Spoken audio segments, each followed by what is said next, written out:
Welcome to your Daily 5 for Thursday, May 1st, 2025. I saw an article over on Ars Technica this morning, which followed up an article I saw on Aftermath within the last few days or last week or so. And it's just two articles about things that to me are negative developments.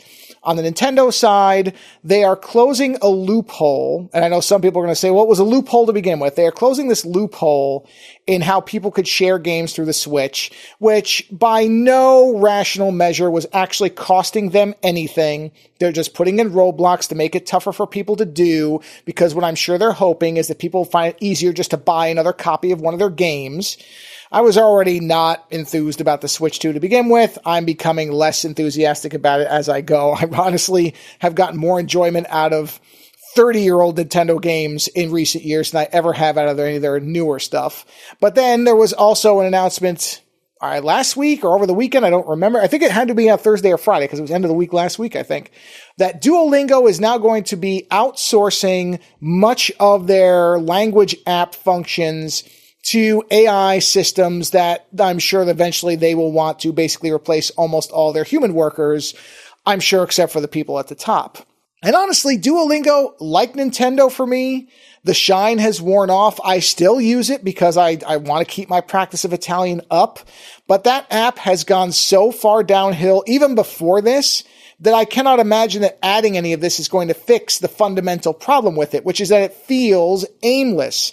Duolingo used to have a very simple, logical, and easy to understand progression system where you would start on a language and you would achieve what they conditioned as mastery of that, and then you could do things after that. But you had an idea of where you were in your progression. And now the thing I don't even know what's going on with it. It just seems to want to make you spend as much time as possible on it, like so many apps. And I say this not as a free user. I paid for this thing for 3 or 4 years now. I have paid for the full version, and yet this thing still treats me like it just wants me to sit there as long as possible so that their next earnings call, they can say, we've got engagement through the roof. People are spending X number of minutes in the app.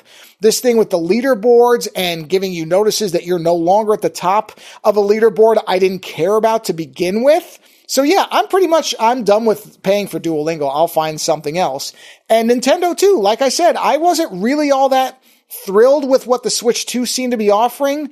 Okay, it has faster frame rates, I guess, on some games and possibly better graphics from a console that graphics have never been the top tier aim for anyway.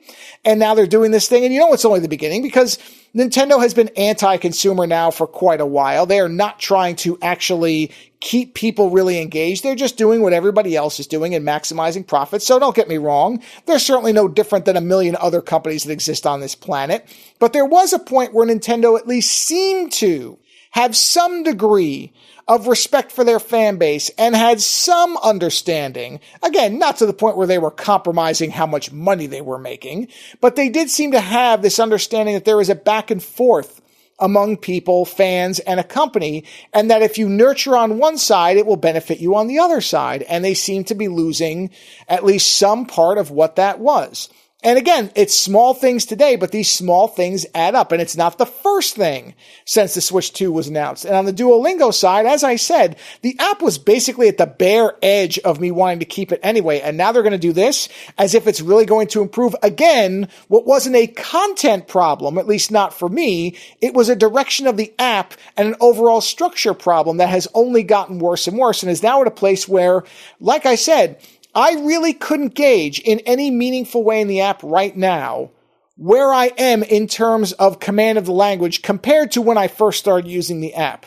And AI creating just a bunch more languages to learn on is not going to solve that problem. What would solve that is actual human individuals figuring out what's wrong and fixing it. And I don't think that they're really invested in that at all. Certainly not by what the statements were from the, I think, CEO or whatever he was that did this public statement.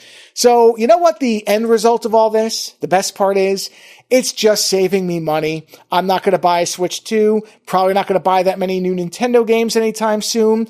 Going to be able to cancel that Duolingo subscription, use it for free if I even want to do that. So honestly, I shouldn't complain. These are good things. They're good things because these companies have done something that they rarely do for me, which is to save me money. So thanks, companies. I'll do that later.